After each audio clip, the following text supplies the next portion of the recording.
dans le même sens. Il faut donc que du coup nos communautés, pour aller dans le même sens que le Père Guy, il faut que nos communautés chrétiennes soient véritablement accueillantes et qu'elles soient missionnaires. Vous comprenez qu'on ne vient pas au baptême justement sans la médiation de l'Église puisque nous sommes catholiques. Mais où en sommes-nous dans notre accueil? Vous voyez, 40%, me dit-on, je ne sais pas si ces chiffres sont tout à fait exacts, mais on m'a dit ça dans plusieurs diocèses, 40% des néophytes abandonnent, des baptisés chaque année. Ça veut donc dire aussi qu'il faut qu'il y ait une réflexion. Je vais tout à fait dans le même sens que le Père Guy, et c'est la grâce, la radicalité quand on a découvert le Christ, mais il faut que nos communautés puissent porter cette réalité. Si la personne rejette la foi chrétienne peu de temps après, alors il peut y avoir bien sûr un problème personnel, mais très souvent ça vient de nos communautés chrétiennes qui n'ont pas soutenu, qui n'ont pas aidé, qui n'ont pas formé. Il y a un gros problème de formation dans le catéchuménat français, c'est une catastrophe. Catastrophe. Donc, d'une véritable formation qui doit être donnée. Il faut qu'il y ait une véritable réflexion dans nos communautés chrétiennes, et il faudra qu'il y ait une conversion dans l'Église de France, pour que véritablement on puisse se dire qu'il y a une pastorale pour nos frères qui viennent de l'islam, et de pouvoir les soutenir. Ça demande une mobilisation des paroissiens. Est-ce que dans nos communautés, on est prêt vraiment à les accueillir comme des frères, à les recevoir dans les familles?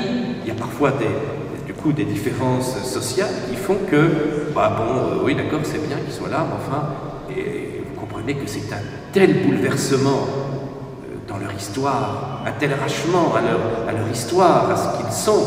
Est-ce que nos communautés chrétiennes comprennent l'enjeu? Que les musulmans qui deviennent chrétiens vivent parfois un véritable martyre intérieur.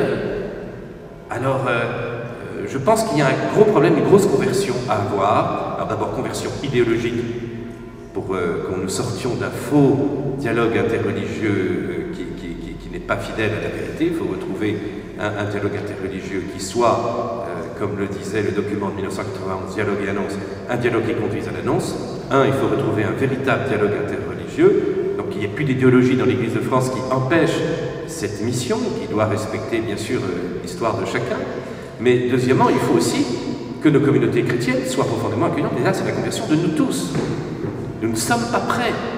Nous ne sommes pas prêts à le vivre et à le faire réellement. Donc ça, c'est vraiment un problème. Troisième, pour l'annonce de la foi, il y a quand même quelque chose qui favorise l'annonce de la foi, c'est qu'au moins les musulmans vont immédiatement, si vous voulez, à l'essentiel. Ils ne tombent pas autour du pot. Ils nous disent, de toute façon, ta religion est fausse, ton Dieu, ce n'est pas la Trinité, de toute façon, tu es un associationniste. Donc, ils nous rentrent dans l'art tout de suite. Alors, on ne peut pas esquiver. Vous voyez, on ne peut pas dire, ah, mais c'est très intéressant ce que tu me dis, de fait. Et donc, on ne peut pas tourner autour du pot. Quand ils nous disent la Trinité est un blasphème, eh bien non, on leur dit, non, c'est la révélation. C'est toi qui te trompes. Et il faut le dire clairement. Pareil sur l'incarnation. Et quand on parle avec autorité, vous voyez, je me suis aperçu de cela, avec autorité et respect, bien souvent il y en a qui me disent, oh frère, bon allez, du coup je t'offre un narguilé. Donc vous voyez, quand on affirme vraiment la foi, je crois que c'est très important, parce qu'à vouloir uniquement rechercher ce qui nous unirait, et une fausse conception du dialogue, et uniquement éviter tous les sujets qui fâchent, souvent les musulmans pensent que l'on est musulman en secret et que l'on est subjugué par l'islam.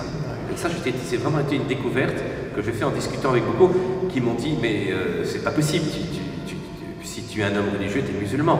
Alors, je vous rappelle que dans l'islam, tout homme est musulman et qu'il est perverti par les sociétés, la religion, etc., sa famille, très souvent. Et donc, ils pensent qu'énormément de chrétiens sont subjugués par l'islam. Et c'est là où on se trompe souvent dans nos dialogues interreligieux, c'est qu'en donnant, dans beaucoup de diocèses, il y a des dialogues où par exemple on fait sur l'aumône, où on fait en disant voilà, on est tellement proche, puis c'est tellement beau ce que vous faites, alors on s'en va des fleurs pendant 20 minutes, une demi-heure, et beaucoup de musulmans sortent en disant ben, en fin de compte, ce sont des musulmans secrets. Et donc on n'aide pas le dialogue. C'est pas un dialogue en vérité. Et du coup, c'est un réel problème. Donc voilà, je crois qu'il faut rester ce que nous sommes et le dire avec charité, respect, mais clairement dire.